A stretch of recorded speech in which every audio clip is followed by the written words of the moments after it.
میں باہر ملک رہتی تھی۔ پاکستان کزن کی شادی میں آئی تھی۔ کزن کی شادی بڑے اونچے خاندان میں ہو رہی تھی اور میری کزن کسی غریب لڑکے سے محبت کرتی تھی، اس لیے شادی کے دن بھاگ گئی۔ خاندان میں اور کوئی لڑکی نہ تھی، اس لیے مجھے دلہن کی جگہ رخصت کر دیا۔ کچھ دن بعد میرا شوہر مجھ سے محبت کرنے لگا۔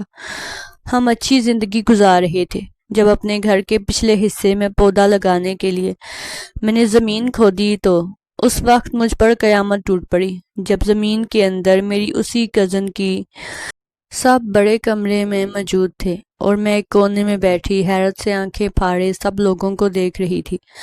ابھی کچھ دیر پہلے انہوں نے جو مجھ سے کہا تھا، کیا وہ بالکل صحیح تھا؟ کیا میں نے جو کچھ سنا تھا وہ حقیقت تھی یا پھر خواب؟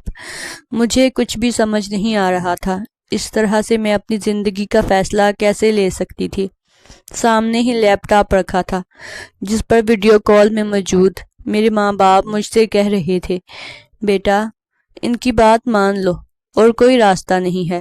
اتنے سال میں اپنے گھر والوں سے دور پردیس میں رہا ہوں، ان کے لیے کبھی کچھ نہیں کر پایا۔ ہمیشہ یہ سوچ سوچ کر میرا دل دکھتا تھا۔ آج اگر کچھ کرنے کا موقع مل رہا ہے تو تم اس سے انکار مت کرو، میری خاطر اس بات کو مان لو۔ ہر طرف سے مجھ پر دباؤ ڈالا جا رہا تھا۔ میں کچھ بھی نہیں سمجھ پا رہی تھی کہ مجھے کیا جواب دینا چاہیے، گویا میں تو گونگی ہو چکی تھی۔ سامنے بیٹھی دادی اماں مجھے دیکھتے ہوئے کہہ رہی تھی، بیٹی میں جانتی ہوں کہ ہم تم پر دباؤ ڈال رہے ہیں، لیکن ہمارے پاس اور کوئی راستہ بھی تو نہیں ہے۔ تم اچھے سے جانتی ہو تمہارے دادا کی اس گاؤں میں سب کتنی عزت کرتے ہیں۔ اگر یہ بات باہر گئی تو سب لوگ ہمارا مذاق اڑائیں گے۔ تمہارے دادا تو اس صدمے کو سہ ہی نہیں پائیں گے۔ جو لوگ ان کے سامنے ایک لفظ نہیں بول پاتے ہیں، وہی لوگ طرح طرح کی باتیں بنائیں گے۔ ان کے دشمنوں کو بھی ان کا مذاق اڑانے کا موقع مل جائے گا۔ اتنے سالوں کی بنائی عزت مٹی میں مل جائے گی۔ دیکھو بیٹی، انکار مت کرنا، ہماری امید اب صرف تم ہی سے ہے۔ میں کیا کہہ سکتی تھی؟ ہر کوئی مجھے ہاں کرنے کے لیے مجبور کر رہا تھا، اور پھر سب کی خوشی کے لیے میں نے ہاں کر دی، اور میری ہاں سن کر سب میں خوشی کی ایک لہر دوڑ گئی۔ سب میرے پاس آ کر مجھے گلے لگا کر مبارکباد دے رہے تھے اور مجھے نہ جانے کیا کچھ کہہ رہے تھے۔ تھوڑی دیر بعد کمرہ خالی ہو گیا، وہ سب تیاریوں میں مگن ہو گئے۔ اب مجھے دلہن کی طرح سجانے کا وقت آ گیا تھا۔ تھوڑی دیر بعد میری بڑی تائی کچھ لڑکیوں کے ساتھ میرے کمرے میں آئی۔ انہوں نے کہا کہ ہم نے تمہارے لیے دلہن کے لباس کا انتظام کر لیا ہے، سب کچھ تیار ہے۔ یہ لڑکیاں تمہیں ابھی دلہن کی طرح تیار کر دیں گی۔ اگر تمہیں کسی چیز کی ضرورت ہے تو ہمیں بتاؤ، ہم تمہاری ہر خواہش پوری کریں گے۔ تم نے ہماری عزت رکھ لی ہے اور ہمیں کیا چاہیے؟ اس گھر سے تو تمہیں بہت ہی اچھے سے رخصت کیا جائے گا، کسی چیز کی کبھی بھی کوئی کمی نہیں ہونے دیں گے۔ بیٹا تم اپنے سسرال والوں کی طرف سے بالکل بھی پریشان مت ہو، وہ لوگ بہت ہی محبت کرنے والے ہیں۔ ہم نے جب ان کے سامنے اس مسئلے کو رکھا تو انہوں نے ہمارا ساتھ دیا۔ انہیں پتا ہے کہ ہم تمہیں دلہن بنا کر رخصت کر رہے ہیں۔ ہماری عزت کے لیے وہ بھی خاموش ہیں۔ بڑے دل والے لوگ ہیں، ورنہ چاہتے تو سب کے سامنے ہمیں بے عزت بھی کر سکتے تھے۔ تائی اور بھی نہ جانے کیا کچھ کہہ رہی تھی۔ بہرحال میں ایک بت کی طرح بالکل خاموش اور ساکت بیٹھی تھی۔ دلہن والا لباس پہنا اور سنگھار میز کے سامنے کرسی پر آ کر بیٹھ گئی۔ لڑکیاں مجھے سجانے لگی۔ اپنے آپ کو شیشے میں دیکھتی میں حیران ہو رہی تھی۔ میں جو کبھی بھی کوئی فیصلہ یوں اچانک نہیں لیتی تھی، اپنی زندگی کا اتنا بڑا فیصلہ میں نے کیسے لیا؟ مجھے تو خود بڑی حیرت ہو رہی تھی۔ لیکن وہ کہتے ہیں نا کہ انسان چاہے کتنا بھی ضدی کیوں نہ ہو، کسی نہ کسی مقام پر آ کر تو ہار ہی جاتا ہے، اور پھر میں یہاں بھی آ کر ہار گئی تھی۔ میری سب سے بڑی کمزوری میرے رشتے تھے، ان سب کے لیے میں نے اس فیصلے کو منظور کر لیا تھا۔ پتہ نہیں آگے کیا ہوگا، سامنے والے مجھے دل سے قبول کریں گے یا نہیں، مجھے کچھ بھی سمجھ نہیں آ رہا تھا۔ بہرحال اب جو فیصلہ کر ہی لیا تھا تو اس پر ڈٹے رہنا ہی بہادری تھی۔ میرے امی ابا نے کہا تھا کہ وہ اگلے ہفتے ہی پہلی فلائٹ سے پاکستان آ جائیں گے۔ مجھے ان کی آمد کا شدت سے انتظار تھا۔ میں خود پہلی بار یہاں پر آئی تھی، لیکن سب کو اچھے سے جانتی تھی، کیونکہ میرے پیرنٹس نے کبھی بھی رشتہ داروں سے ہمیں دور نہیں کیا تھا۔ ہمیشہ ویڈیو کال وغیرہ پر ہماری ان سے بات ہوتی رہتی تھی، اس لیے میں سب کو اچھے سے جانتی تھی۔ یہاں آ کر بالکل بھی اجنبی کا احساس نہیں ہوا تھا۔ ان سب کی محبتوں نے مجھے گرویدہ کر لیا تھا۔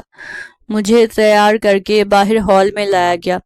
میں کافی زیادہ گھبرا رہی تھی، لیکن میری تائی اور دادی مجھے مسلسل تسلی دے رہے تھے کہ پریشان ہونے کی بالکل ضرورت نہیں ہے، تمہارے سسرال والوں سے ہم نے بات کر لی ہے، انہیں اس سب پر کوئی اعتراض نہیں ہے، کوئی کچھ بھی نہیں کہے گا، تم آرام سے رہو۔ تھوڑی دیر بعد نکاح وغیرہ شروع ہو گیا۔ میں نے گھبراتے گھبراتے قبول کیا اور سائن کر دیے۔ ایک طرف میری چچی بیٹھی رو رہی تھی۔ ظاہر سی بات ہے انہیں صدمہ لگ چکا تھا۔ ان کی بیٹی جو اچانک سے گھر سے بھاگ گئی تھی، لیکن تقریب کی وجہ سے انہوں نے بامشکل خود کو سنبھال رکھا تھا۔ گاؤں والوں کو اس بات پر کافی حیرت ہو رہی تھی کہ اس لڑکی کی جگہ میری شادی کیوں ہو رہی ہے، دلہن اچانک سے بدل کیسے گئی، لیکن میرے گھر والوں نے انہیں اس بات کا کوئی جواب نہیں دیا۔ اگر زیادہ کوئی صفائی وغیرہ دیتے تو یہ بات خراب ہو سکتی تھی اور لوگ کوئی بھی مطلب نکال سکتے تھے، اس لیے خاموش رہنا بہتر تھا۔ کھانے وغیرہ کے بعد میری رخصتی کا اعلان کیا گیا۔ مجھے رخصت ہو کر دوسرے گاؤں جانا تھا۔ گاؤں کی زندگی سے میں بالکل ہی ناواقف تھی۔ بہرحال سب سے مل کر میں گاڑی میں آ کر بیٹھ گئی۔ اپنے سسرال میں کسی کو بھی نہیں جانتی تھی، اتنا بھی نہیں پتا تھا کہ ان کے مزاج کس طرح کے ہیں۔ ایک عورت میرے ساتھ بیٹھی تھی، اس نے مجھے بتایا کہ وہ میری ساس ہے۔ مجھے ڈر لگ رہا تھا کہ وہاں پہنچ کر سب مجھے برا بھلا نہ کہیں، لیکن ایسا کچھ بھی نہیں ہوا۔ جب میں دوسرے گاؤں پہنچی تو سب نے میرا بہت ہی اچھے سے استقبال کیا۔ وہ سب لوگ بہت ہی پرجوش تھے، لیکن جب انہیں بتایا گیا کہ دلہن وہ نہیں ہے بلکہ کسی اور کو لایا گیا ہے تو سب حیران رہ گئے۔ لیکن میرے ساس نے سارا معاملہ سنبھال لیا۔ گھر کی بات گھر میں ہی رہ گئی۔ گاؤں میں شادی کے موقع پر بہت سی رسمیں وغیرہ کی جاتی تھی، اس لیے مجھے صحن میں بٹھا کر کافی دیر تک عورتیں آ کر مجھے دیکھتی رہیں اور طرح طرح کی رسمیں ہوتی رہیں۔ میں کافی زیادہ تھک چکی تھی اور اب صرف آرام کرنا چاہتی تھی۔ پچھلے کئی گھنٹوں سے میں بیٹھی ہوئی تھی۔ جب رسمیں ختم ہو گئیں تو مجھے نیند آ گئی۔ مجھے میری نند میرے کمرے میں لے آئی۔ کمرہ بہت ہی اچھے سے سجایا گیا تھا۔ کمرے کو دیکھ کر ایک پل کو میں نے سوچا کہ یہ تو کسی اور کے لیے سجایا گیا تھا اور اب میں یہاں پر آ گئی ہوں۔ کتنا عجیب احساس ہے نا یہ۔ بہرحال مجھے سب کی عادت ڈالنی تھی۔ میں بیڈ پر آ کر بیٹھ گئی۔ باہر شادی کے ہنگامے زور و شور سے جاری تھے۔ مجھے کسی نے کہا تھا کہ یہ سب تو کئی دن تک چلتا رہے گا، گاؤں میں شادیاں ایسے ہی ہوتی ہیں۔ باقی سب تو ٹھیک تھا، لیکن مجھے اس بات کا ڈر لگ رہا تھا کہ میرا شوہر، جو دراصل کسی اور سے شادی کرنے آیا تھا، اب مجھے دلہن کے روپ میں دیکھ کر کیا رد عمل ظاہر کرے گا۔ نہ جانے وہ مجھے قبول بھی کرے گا یا نہیں۔ طرح طرح کے وہم مجھے ستا رہے تھے۔ اگر اس نے مجھے قبول کرنے سے انکار کر دیا تو میں کیا کروں گی، یا جو کچھ ہوا تھا اس کا بدلہ مجھ سے لیا تو کیا ہوگا۔ ابھی بیٹھی میں انہی سوچوں میں مگن تھی کہ تبھی دروازہ کھلا۔ میں سیدھی ہو کر بیٹھ گئی۔ خوف کی وجہ سے میرا دل تیزی سے دھڑک رہا تھا۔ تبھی میرا شوہر میرے پاس آ کر بیٹھا، کچھ پل مجھے دیکھتا رہا اور پھر کہنے لگا کہ میں جانتا ہوں کہ تم خوفزدہ ہو اور تمہیں اس بات کا ڈر ہے کہ تمہارے ساتھ یہاں کس طرح کا سلوک کیا جائے گا۔ دیکھو، جو ہونا تھا وہ تو ہو گیا۔ تمہاری کزن نے جو کیا وہ اس کا عمل تھا۔ تمہارے گھر والوں کو زبردستی اس کی شادی نہیں کرنی چاہیے تھی، اس سے پہلے پوچھ لینا چاہیے تھا۔ بہرحال اب میں کیا کہوں، لیکن اب میری شادی تم سے ہو گئی ہے اور تم میری بیوی کے روپ میں میرے سامنے ہو، یقین رکھو کہ میں تمہیں کبھی بھی تکلیف نہیں پہنچاؤں گا۔ اس کے ایسا کہنے پر میں نے سر اٹھا کر اسے دیکھا۔ میں حیران رہ گئی تھی کہ اب بھی دنیا میں اچھے لوگ باقی ہیں۔ مجھے تو لگا تھا کہ میری زندگی بہت ہی اذیت ناک ہو جائے گی اور وہ مجھے قبول نہیں کرے گا، لیکن اب مجھے تسلی ہو گئی تھی۔ اس نے ایسا کچھ نہیں کیا جس سے مجھے اذیت ہوتی، بلکہ بہت ہی کھلے دل سے اس نے مجھے قبول کر لیا۔ میں بالکل پرسکون ہو گئی۔ اگلے دن صبح ہی دادی لوگ ناشتہ لے کر آ گئے۔ میں ان تمام رسموں سے ناواقف تھی۔ سب مجھ سے ایک ہی سوال کر رہے تھے کہ تم ٹھیک تو ہو نا؟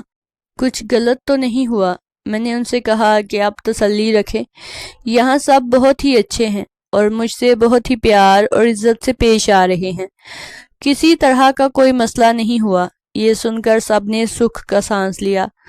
دادی نے مجھ سے کہا کہ ہم ڈر رہے تھے کہ ہم نے تمہیں اس بات پر مجبور کیا ہے اور کہیں تمہاری زندگی خراب نہ ہو جائے، لیکن شکر ہے کہ اب سب کچھ ٹھیک ہے۔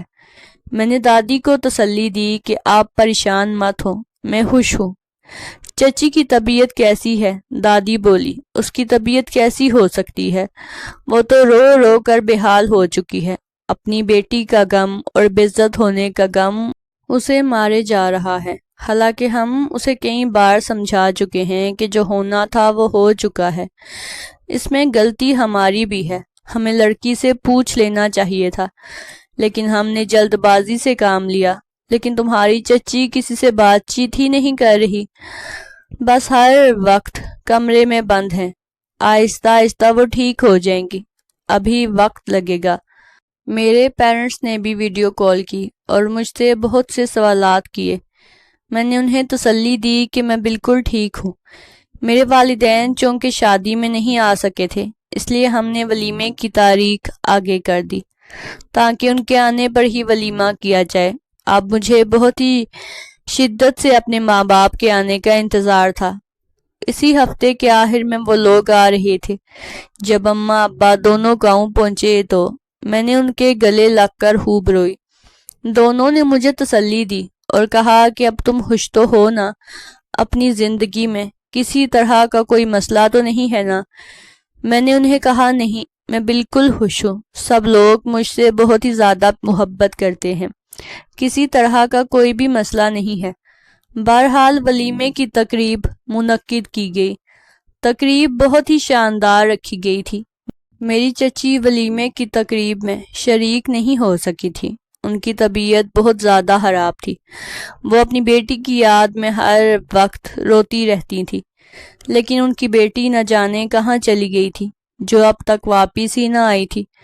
کوئی بھی اسے ڈھونڈ نہیں پا رہا تھا، نہ ہی اس سے کسی طرح کا رابطہ ہو سکا تھا۔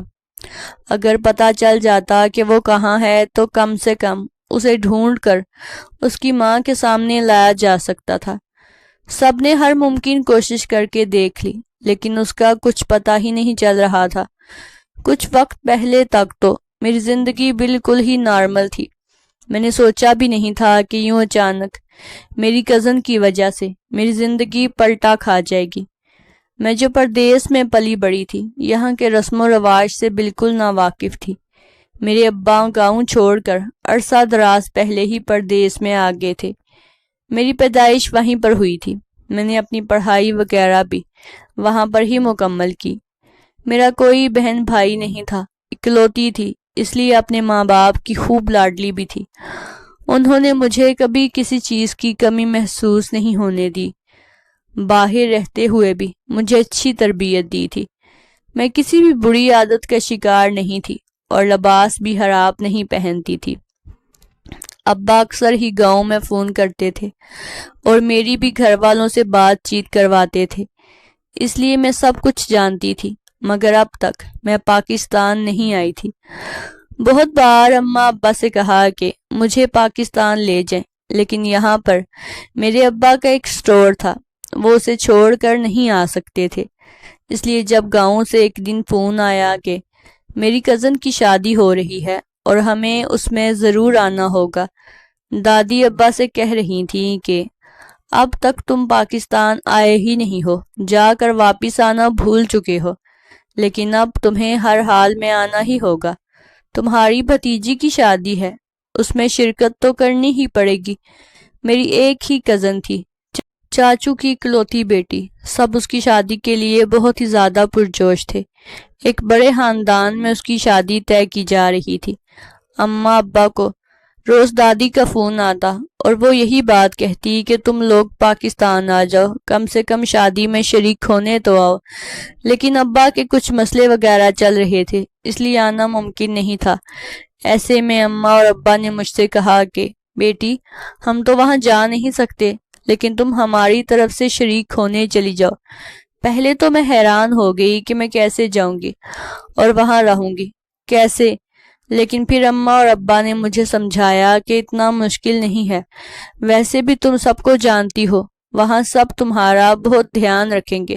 کچھ دن کی ہی تو بات ہے، میں نے سوچا کہ ویسے بھی میں پاکستان جانا چاہتی تھی، یہ اچھا موقع ہے، چلی جاتی ہوں، اس لیے میں تیار ہو گئی۔ میں نے اپنا سامان وغیرہ پیک کیا۔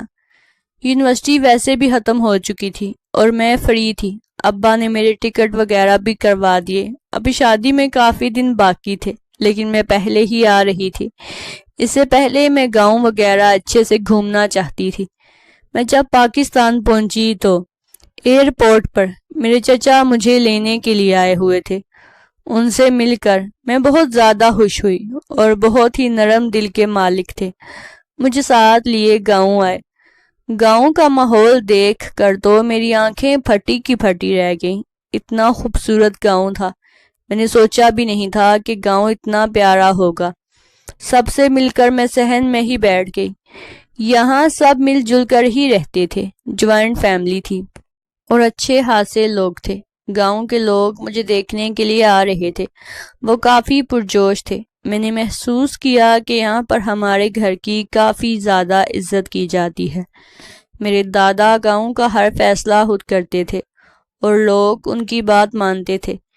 یہاں پر ہماری کافی زیادہ زمینیں بھی تھیں۔ میں نے اپنے کزنز کے ساتھ پورا گاؤں گھوما، ایک ایک جگہ کی تصویر وغیرہ بنا لی۔ میں بہت زیادہ پرجوش ہو رہی تھی۔ اپنے گھر پر بھی بات کی اور اپنے ماں باپ سے کہا کہ مجھے یہاں آ کر بہت خوشی محسوس ہو رہی ہے، میں پہلے کیوں نہیں آئی۔ مجھے خوش دیکھ کر وہ لوگ بھی خوش تھے۔ یہاں کے دیسی کھانے مجھے بہت ہی ذائقے دار لگ رہے تھے۔ میں روزانہ اپنے ماں باپ سے بات کرتی اور انہیں گاؤں کی ایک ایک چیز کے بارے میں بتاتی۔ گھر میں شادی کی تیاریاں پورے زور و شور سے جاری تھی۔ مجھے بھی کافی زیادہ شاپنگ وغیرہ کروائی گئی تھی۔ میری دادی نے بتایا تھا کہ یہاں پر شادی کی بہت سی تقریبات ہوتی ہیں اور کئی دن تک جاری رہتی ہیں۔ یہ میرے لیے بہت ہی نئی بات تھی، کیونکہ میں نے تو ابھی تک صرف عام سی شادیاں ہی دیکھی تھی جو 1 یا 2 دن میں ختم ہو جاتی تھی۔ لیکن یہاں پر جب سے میں آئی تھی، شادی کے طرح طرح کے فنکشنز ہو رہے تھے۔ لیکن ایک بات جو میں نے محسوس کی تھی وہ بڑی عجیب تھی، اور وہ یہ تھی کہ میری کزن جس کی شادی ہونے والی تھی وہ بالکل بھی خوش نظر نہیں آ رہی تھی، ہمیشہ الگ تھلگ بیٹھی رہتی۔ جب بھی میں کسی سے اس بارے میں پوچھتی تو وہ کہتے کہ یہ تو نارمل سی بات ہے، وہ اپنا گھر بر چھوڑ کر دوسرے گھر جائے گی، اس لیے اداس ہے۔ لیکن مجھے یہ اداسی نہیں بلکہ کچھ اور ہی لگتا تھا۔ لیکن چونکہ میں یہاں پر نئی آئی تھی، اس لیے میں نے کچھ زیادہ سوالات بھی نہیں کیے۔ ایک رات جب مجھے نیند نہیں آ رہی تھی تو میں اٹھ کر کمرے سے باہر آ کے مجھے ایک طرف سے کسی کی باتیں کرنے کی آواز آ رہی تھی۔ لگ رہا تھا جیسے کوئی رو رہا ہے۔ آواز پچھلے باغیچے سے آ رہی تھی۔ میں آہستہ آہستہ چلتی پچھلے باغیچے کی طرف آئی تو دیکھا کہ ایک طرف میری وہ کزن بیٹھی ہوئی تھی جس کی شادی تھی۔ وہ کسی سے فون پہ بات کرتے ہوئے مسلسل رو رہی تھی۔ مجھے اس کی باتیں سنائی تو نہیں دے رہی تھی، لیکن میں اس کے پاس آ کر جیسے ہی بیٹھی، اس نے فوراً سے موبائل بند کر لیا اور اپنے آنسوؤں کو پونچھ کر اٹھ کر جانے لگی۔ میں نے ہاتھ پکڑ کر اسے روک لیا اور کہا کہ کیا بات ہے، تم ہر وقت ایسے پریشان کیوں رہتی ہو؟ کوئی مسئلہ ہے تو بتاؤ، ہم سب اچھے سے حل کر دیں گے۔ اس نے میری طرف دیکھا اور کہا کہ کچھ بھی نہیں۔ یہ کہہ کر اپنا ہاتھ چھڑوا کر وہ وہاں سے چلی گئی۔ میں سمجھ گئی تھی کہ کوئی نہ کوئی مسئلہ تو ضرور ہے، لیکن وہ اس بارے میں بات نہیں کرنا چاہ رہی تھی، اور ظاہری سی بات ہے میں زبردستی تو نہیں کر سکتی تھی۔ اگر وہ نہیں بتانا چاہ رہی تھی تو میں کیسے پوچھ سکتی تھی؟ اگلے دن صبح میں نے دادی سے اس بارے میں بات کی تو وہ کہنے لگی، تمہارا وہم ہوگا بیٹا، ایسا کچھ نہیں ہے، تم پریشان مت ہو، کچھ ہی دن میں شادی ہونے والی ہے۔ وہ اس بات سے پریشان ہوگی کہ یہ گھر چھوڑ کر جانا پڑے گا، گھر بھر کی لاڈلی رہی ہے نا، اس لیے۔ انہوں نے ایک بار پھر سے یہ کہہ کر ٹال دیا، لیکن مجھے محسوس ہو رہا تھا کہ وہ شادی کی کسی بھی تیاری میں خوشی خوشی حصہ ہی نہیں لے رہی تھی۔ ایسا لگ رہا تھا جسے زبردستی کی جا رہی ہو۔ بہرحال میں نے اس معاملے میں مزید کچھ بولنا مناسب نہیں سمجھا، ورنہ یہ لوگ مجھے ہی غلط سمجھتے۔ ایک دو بار میں اس کے سسرال والوں سے ملی تھی، رسمی سی بات چیت ہوئی تھی۔ وہ لوگ کافی سلجھے ہوئے لوگ لگتے تھے۔ شادی کی تیاریاں پورے زور و شور سے ہو رہی تھی۔ ہر وقت گھر میں گہما گہمی رہتی تھی، کبھی کسی چیز کی خریداری کی جاتی تو کبھی کسی چیز کی۔ جوں جوں شادی کا دن قریب آ رہا تھا، سب بہت ہی مصروف رہنے لگے تھے۔ میں بھی ان کاموں میں سب کا ہاتھ بٹا رہی تھی۔ یہ سب میرے لیے بہت ہی نیا تھا، اس لیے مجھے بہت مزہ آ رہا تھا۔ مہندی والے دن سب لوگ گھر کے صحن میں جمع تھے، جہاں پر تقریب کا انتظام کیا گیا تھا۔ میں بھی خوب تیار ہو گئی، مہندی کے اس فنکشن میں حصہ لینے کے لیے بہت ہی پرجوش تھی۔ پہلی بار اس طرح کے فنکشن کو دیکھنے والی تھی۔ سب مہمان آ گئے تو دادی نے کہا کہ دلہن کو لے کر آ جاؤ، مہندی کی دلہن کے بنا فنکشن کیسے ہو سکتا ہے۔ ہم اندر آ گئے اور اس کے کمرے کا دروازہ کھٹکھٹایا، لیکن وہ کوئی جواب نہیں دے رہی تھی۔ جیسے ہی دروازہ کھول کر اندر جھانکا تو دیکھا وہ کہیں پر بھی نہیں تھی۔ میں ایک دم سے پریشان ہو گئی کہ ابھی تھوڑی دیر پہلے ہی تو وہ یہاں پر تھی، اب اچانک سے کہاں چلی گئی۔ میں نے فوراً سے جا کر چچی کو اطلاع دی کہ دلہن کہیں پر بھی نہیں مل رہی ہے، وہ اپنے کمرے میں نہیں ہے، کیا آپ نے اسے کہیں دیکھا ہے؟ یہ سن کر چچی پریشان ہو گئی اور مجھے کہنے لگی کہ کہاں جا سکتی ہے، اپنے کمرے میں ہی تو تھی، تیار ہو کر آنے والی تھی۔ سب مہمان انتظار کر رہے ہیں، اب پتہ نہیں یہ لڑکی کہاں چلی گئی تھی۔ میرے ساتھ وہ اس کے کمرے میں آئیں اور ایک بار پھر پورے کا پورا کمرہ چھان مارا، لیکن وہ کہیں پر بھی نہیں تھی۔ دادی نے ہم دونوں کو پریشان دیکھا تو کہنے لگی، ارے کیا ہوا، سب ٹھیک تو ہے؟ تم لوگ کہاں چلے گئے ہو، اتنا پریشان کیوں ہو؟ چچی نے انہیں بتایا کہ دلہن تو مل ہی نہیں رہی۔ یہ سن کر وہ بھی ہکا بکا رہ گئیں اور پریشان ہو گئیں اور کہنے لگی، آہستہ بولو، یہ تم کیا کہہ رہی ہو؟ ہم نے کہا کہ جی بالکل ایسا ہی ہے۔ تو وہ کہنے لگی، خبردار، کسی مہمان کے کان میں یہ بات نہیں جانی چاہیے، آخر وہ کہاں جا سکتی ہے، اپنے کمرے میں ہی تو تھی، سب مل کر اسے ڈھونڈتے ہیں۔ گھر میں سب کو یہ بات پتہ چل گئی تھی کہ وہ غائب ہے۔ سب لوگ اچانک سے بہت زیادہ پریشان ہو گئے تھے، ہر جگہ اسے ڈھونڈ رہے تھے، لیکن وہ کہیں پر بھی نظر نہیں آ رہی تھی۔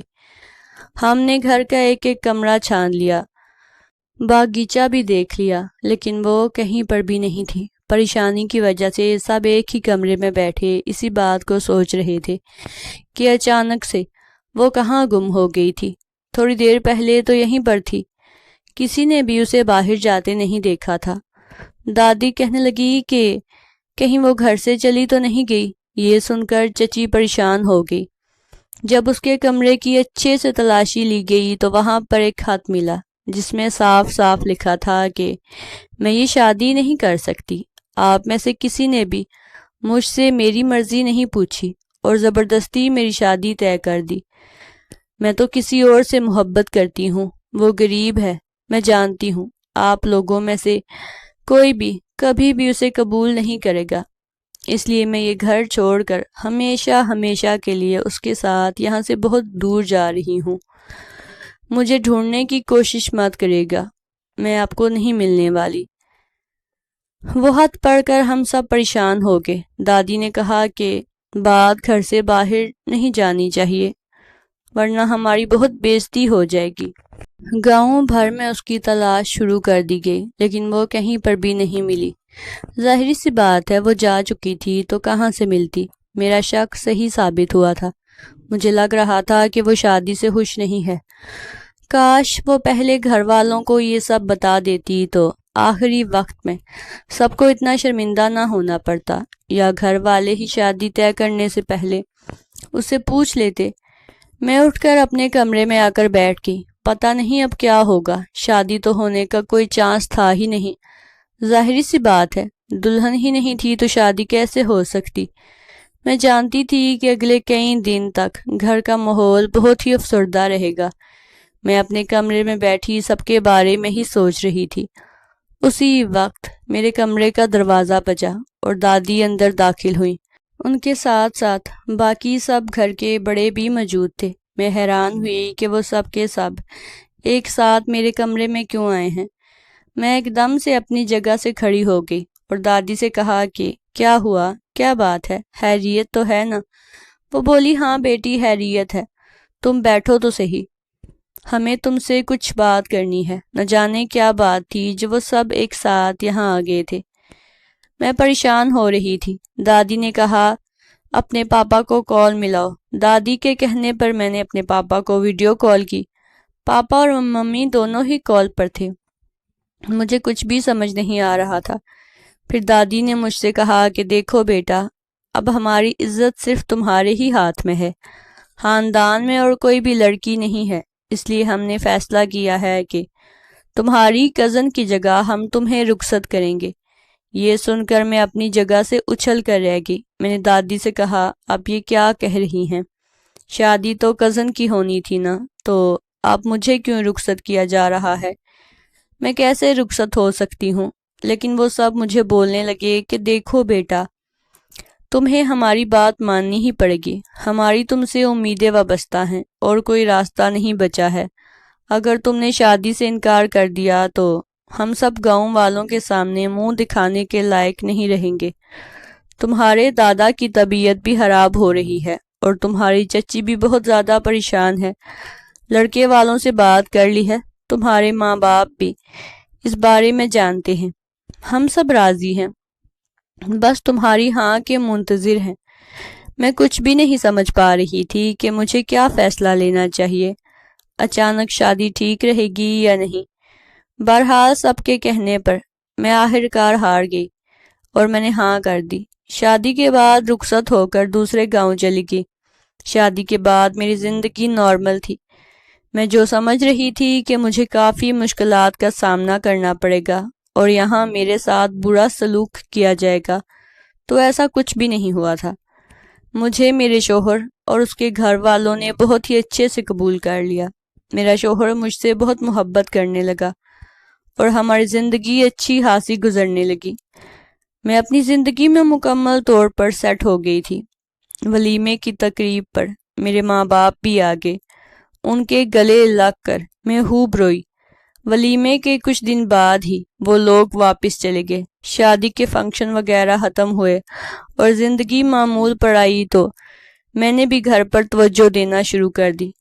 مجھے گھر کے کام کاج کرنے آتے تھے۔ میری امی نے مجھے سب کچھ سکھا رکھا تھا، بس گاؤں کی کچھ چیزیں پتہ نہیں تھی، وہ بھی آہستہ آہستہ میں نے سیکھنا شروع کر دی۔ یہاں مجھے کسی بھی پریشانی کا سامنا نہیں کرنا پڑ رہا تھا۔ میرے شوہر بہت بڑے زمیندار تھے۔ یہاں ان لوگوں کی بہت سی زمینیں تھیں۔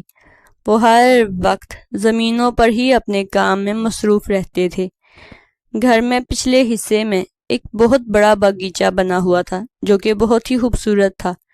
میری دادی لوگوں کے گھر میں بھی باغیچہ تھا، لیکن یہ والا باغیچہ بہت پیارا اور بہت ہی خوبصورت تھا کیونکہ یہاں طرح طرح کے پودے لگے ہوئے تھے۔ مجھے ہمیشہ سے باغبانی کا شوق تھا۔ پودے دیکھ کر مجھے بہت ہی خوشی محسوس ہوتی تھی۔ میرے شوہر اکثر ہی شہر سے پودے وغیرہ لایا کرتے تھے جنہیں میں یہاں پر لگا دیتی تھی۔ باغیچے کے بیچوں بیچ ایک فوارہ بنا ہوا تھا جو بہت ہی خوبصورت منظر پیش کرتا تھا۔ دن کا ایک بڑا حصہ میں اسی باغیچے میں گزارتی تھی، لیکن اکثر ہی میرا شوہر مجھے کہتا کہ باغیچے میں زیادہ مت رکا کرو، اور جب بھی میں کوئی پودا لگانے لگتی وہ اپنی نگرانی میں کھدائی کرواتا تھا۔ مجھے اس بات پر کافی حیرت ہوتی تھی۔ میں جب کہ اپنے ہاتھوں سے مٹی کھود کر اس میں پودا لگانا چاہتی تھی، میرا شوہر مجھے منع کر دیتا تھا۔ بہرحال میں نے اس کی بات پر کبھی بھی کوئی شکوہ نہیں کیا۔ میں رشتے میں کوئی بھی بدمغزی نہیں پیدا کرنا چاہتی تھی، اس لیے خاموش ہو جاتی۔ ایک دن بارش کافی زیادہ تیز ہوئی۔ تیز بارش کی وجہ سے باغیچے کے بہت سے پودے نکل گئے۔ وہ پودے جو میں نے نئے لگائے تھے وہ سب کے سب باہر آ گئے، اور پورے باغیچے میں مٹی کی مٹی پھیل گئی۔ ہر طرف کیچڑ ہی کیچڑ تھا۔ جب بارش رکی تو میں نے سوچا کہ باغیچے کی صفائی کی جائے۔ میرا شوہر کسی کام سے شہر گیا ہوا تھا۔ اس کی غیر موجودگی میں ہی میں نے باغیچے کی صفائی کرنا شروع کر دی۔ سارا کیچڑ وغیرہ صاف کیا، اور جو پودے نکل گئے تھے انہیں ایک طرف رکھ دیا۔ میرا ارادہ تھا کہ جب مٹی سوکھے گی تو میں اس میں کھدائی کر کے پودے واپس لگا دوں گی، کیونکہ ابھی بھی تھوڑا بہت پانی جمع تھا۔ اسی رات میرے شوہر نے فون کر کے کہا کہ انہیں شہر میں تھوڑا زیادہ کام ہے، اس لیے وہ اس ہفتے واپس نہیں آ سکیں گے۔ میں جو ان کے واپس آنے کا اتنا انتظار کر رہی تھی، پھر میں نے سوچا چلو میں خود ہی یہ سارا کام کر دوں گی۔ ویسے تو مجھے کھدائی کرنے سے وہ منع کرتے تھے، لیکن اب کوئی چارہ نہیں تھا، مجھے خود ہی کرنا تھا، ورنہ یہ پورے کے پورے پودے خراب ہو جاتے اور مرجھا جاتے۔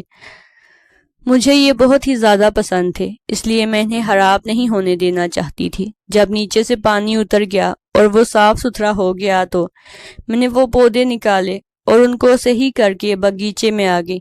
میں نے بیلچہ لیا اور زمین کھودنا شروع کر دی۔ میں زمین کھودتی جا رہی تھی، اسی وقت بیلچے کے ساتھ کچھ پھنسا۔ میں نے جب اسے باہر نکالا تو اس میں سے کسی لڑکی کے کچھ کپڑے نکلے۔ مجھے کافی حیرت ہوئی کہ کسی کے کپڑے زمین کے اندر کیا کر رہے ہیں۔ دوپٹے کے اندر کچھ بندھا ہوا تھا۔ میں نے دوپٹہ کھولا تو دیکھا اس میں کچھ تصویریں تھیں۔ جب انہوں نے تصویر کو اٹھا کر ان پر سے مٹی جھاڑ کر انہیں دیکھا تو میری گویا جان ہی نکل گئی، کیونکہ وہ تصویریں تو میری اسی کزن کی تھی جو اپنی شادی کے دن گھر سے بھاگ گئی تھی، اور جس کی جگہ میری شادی کی گئی تھی اس لڑکی کی تصویریں یہاں کیا کر رہی تھی۔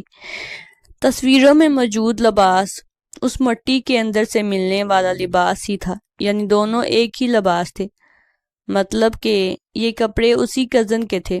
یہ سوچ کر تو میری روح ہی کانپ سی گئی کہ آخر میرے گھر کے باغیچے میں اس کے کپڑے اور تمام تصویریں کیا کر رہی ہیں۔ میں فوراً سے پریشان ہو گئی اور ان تمام چیزوں کو لے کر اپنے کمرے میں آ کر بیٹھ گئی۔ کچھ سمجھ نہیں آ رہا تھا کہ کیا کروں اور کس سے اس بات کا ذکر کروں۔ اگر اپنے شوہر کو بتاتی تو وہ ضرور مجھے اس بات پر ڈانٹتے کہ تم نے زمین خود سے کیوں کھودی، اور میری کزن کا معاملہ تھا۔ میں کس سے کہتی؟ میں نے ایک فیصلہ کیا اور ایک بیگ کے اندر وہ تمام چیزیں ڈالی اور اپنی ساس کے پاس آ کر ان سے کہا کہ مجھے دادی لوگوں کے گھر جانا ہے، کچھ کام ہے، شام تک میں واپس آ جاؤں گی۔ پھر میں ڈرائیور کے ساتھ اپنے گاؤں آ گئی۔ سب مجھے دیکھ کر خوش ہو گئے، لیکن میرے چہرے پر جو پریشانی کے آثار صاف نظر آ رہے تھے۔ دادی نے مجھ سے کہا کہ کیا ہوا ہے۔ میں نے بیگ سے وہ تمام چیزیں نکال کر ان کے سامنے رکھ دی۔ وہ کپڑے دیکھتے ہی میری چچی کہنے لگی، یہ تو میری بیٹی کے کپڑے ہیں۔ میں نے ان سے کہا جی ہاں، اور ساتھ میں اس کی تصویر بھی اس مٹی میں دبی ہوئی تھی۔ یہ کہہ کر میں نے وہ تصویریں ان کے سامنے رکھ دی۔ وہ تصویریں دیکھتے ہی انہوں نے مجھ سے کہا کہ یہ تو اس کی یونیورسٹی کے ایک فنکشن کی تصویریں ہیں۔ وہ شہر میں ہاسٹل میں رہ کر پڑھائی کرتی تھی، وہیں پر ایک فنکشن تھا، تب اس نے یہ تصویر بنائی تھی۔ آخر تمہیں یہ سب کہاں سے ملا؟ جب میں نے انہیں بتایا کہ یہ میرے گھر کے باغیچے میں دبی ہوئی تھی تو یہ جان کر وہ سب پریشان ہو گئے۔ یہ چیزیں وہاں کیا کر رہی تھی؟ اب اس بات کا جواب تو صرف اور صرف میرے سسرال والے ہی دے سکتے تھے۔ میں نے دادی سے کہا کہ میں نے وہاں پر اس بارے میں کسی کو کچھ بھی نہیں بتایا، سیدھا آپ کے پاس ہی آ گئی۔ اب آپ بتائیں کیا کرنا ہے؟ دادی کہنے لگی کہ تم نے یہ اچھا کیا، ایسا کرو تم اپنے گھر جاؤ اور اس بات کا ذکر کسی سے بھی مت کرنا۔ جب تمہارا شوہر واپس آئے گا تو ہم سب بیٹھ کر بات کریں گے۔ جب میرا شوہر گاؤں پہنچا تو دادی نے چپ چاپ وہ چیزیں میرے شوہر کے سامنے رکھ دی۔ ان کپڑوں اور تصویروں کو دیکھتے ہی میرے شوہر کے چہرے کا رنگ اچانک سے تبدیل ہو گیا، جس سے یہ بات صاف ظاہر ہو گئی کہ وہ اس سب کے بارے میں پہلے سے جانتے تھے۔ شاید اسی وجہ سے وہ مجھے خود سے زمین کھودنے سے منع کرتے تھے۔ کچھ نہ کچھ تو گڑبڑ تھی اور یہ سب لوگ کچھ چھپا رہے تھے۔ میرے تایا اور باقی لوگوں نے جب سختی سے میرے شوہر سے سوالات کیے تو اس نے کہا کہ میں سب کچھ بتاتا ہوں۔ دراصل ہم لوگ ایک یونیورسٹی میں پڑھتے تھے۔ اس وقت میرا بہت ہی قریبی دوست اسے پسند کرتا تھا۔ یونیورسٹی کے فنکشن میں اس نے ہی اس کی تصویریں وغیرہ لی۔ ہم سب اسے سمجھاتے تھے کہ یہ ممکن نہیں ہے، وہ لڑکی تم سے شادی نہیں کرے گی، کیونکہ ہم سب جانتے ہیں کہ وہ ایک گاؤں سے ہے اور اتنا آسان نہیں ہے اس سے شادی کرنا۔ لیکن میرا دوست اس کے پیچھے پڑ گیا اور اس کو گھر سے ہی اغوا کر کے لے گئے۔ یہ بات کوئی بھی نہیں جانتا تھا۔ ہم نے وہاں پر ایک جھوٹا ہاتھ رکھ دیا جس کے مطابق وہ خود ہی گھر سے بھاگی ہے۔ ہم نے لڑکی کو اپنے دوست کے حوالے کر دیا۔ اس کے بعد کیا ہوا کچھ پتہ نہیں چلا، لیکن شادی سے ایک رات پہلے ہی مجھے میرے دوست کا فون آیا۔ وہ کافی زیادہ گھبرایا ہوا لگ رہا تھا۔ جب میں نے اپنے دوستوں کے ساتھ اس کے گھر پہنچا تو دیکھا کہ اس کی حالت بہت ہی خراب تھی اور وہ رو رہا تھا۔ ہم نے جب اس سے پوچھا تو پتہ چلا کہ وہ لڑکی اس کے ساتھ رہنے کو راضی نہیں تھی، وہ بھاگ کر اپنے گھر آنا چاہتی تھی، لیکن میرے دوست نے اسے روکنے کے لیے اس کی عزت خراب کر دی۔ اس کا خیال تھا کہ اس طرح سے وہ ہمیشہ اس کے پاس رہے گی اور واپس نہیں جائے گی، لیکن زبردستی میں اس کو پتہ ہی نہیں چلا کہ اس نے اتنا ظلم کیا کہ اس لڑکی کی جان ہی چلی گئی۔ اب وہ کافی زیادہ پریشان تھا۔ شادی سے کچھ دن پہلے تک وہ صرف فون کر کے اس کو پریشان کرتا تھا۔ وہ لڑکی اس کے ساتھ رہنے کو بالکل بھی راضی نہیں تھی، وہ وہاں سے جانا چاہتی تھی، لیکن اب معاملہ بہت زیادہ خراب ہو چکا تھا۔ ہم نے کسی نہ کسی طرح اسے کہیں دفنا دیا اور اس کے بعد اس کے کپڑے اور تصویریں میں نے اپنے گھر کے پچھلے باغیچے میں دفنا دی۔ یہ سب ہم نے بہت ہی جلد بازی میں کیا تھا، اسی لیے میں نے آپ لوگوں سے اس لڑکی کا راز چھپائے رکھا۔ میں جانتا ہوں کہ آپ اپنی بیٹی کے لیے بہت زیادہ پریشان ہیں اور اسے تلاش کرنے میں لگے ہوئے ہیں۔ میرے اندر کبھی ہمت ہی نہیں ہوئی کہ میں آپ کو سچائی بتا سکوں۔ اپنے شوہر کے منہ سے سن کر تو میں شدید ترین حیرت کا شکار ہو گئی۔ میری چچی ایک بار پھر سے رونے لگ گئی اور کہنے لگی ہم سب سمجھ رہے تھے کہ وہ ہماری عزت داغدار کر کے گھر سے بھاگ گئی، اور دیکھو بیچاری کے ساتھ کیا ہوا۔ میں اپنی بیٹی کو کتنا برا بھلا کہتی رہی اور انہوں نے میری بیٹی کے ساتھ اتنا بڑا ظلم کیا۔ گھر والے سب بہت ہی زیادہ ناراض اور غصے میں آ گئے تھے۔ میں بھی اپنے شوہر کے ساتھ گھر واپس نہیں گئی۔ اس نے حرکت ہی ایسی کی تھی۔ اس کے دوست کو ڈھونڈا گیا، میری کزن کی قبر بھی مل گئی۔ ہم نے اسے پولیس کے حوالے کر دیا۔ اسے اس کے کیے کی سزا تو ملنی ہی چاہیے تھی۔ میری معصوم کزن کی زندگی اس نے برباد کر دی تھی۔ اس پر اتنا ظلم کیا اور اس سب میں میرے شوہر نے اس کا ساتھ دیا۔ یہ سب سوچ سوچ کر ہی مجھے تکلیف محسوس ہو رہی تھی۔ ہم سب جو اتنے دن سے اپنی پیاری کزن کو ہی برا بھلا کہتے رہے، اب حقیقت کھلی تو پچھتاوا ہو رہا تھا۔ پتہ نہیں لوگوں نے اسے اتنی تکلیف پہنچائی ہوگی۔ میں نے اپنے شوہر سے طلاق کا مطالبہ کر دیا۔ میں مزید اس کے ساتھ نہیں رہ سکتی تھی۔ کچھ دن بعد میرے شوہر نے مجھے طلاق بھجوا دی۔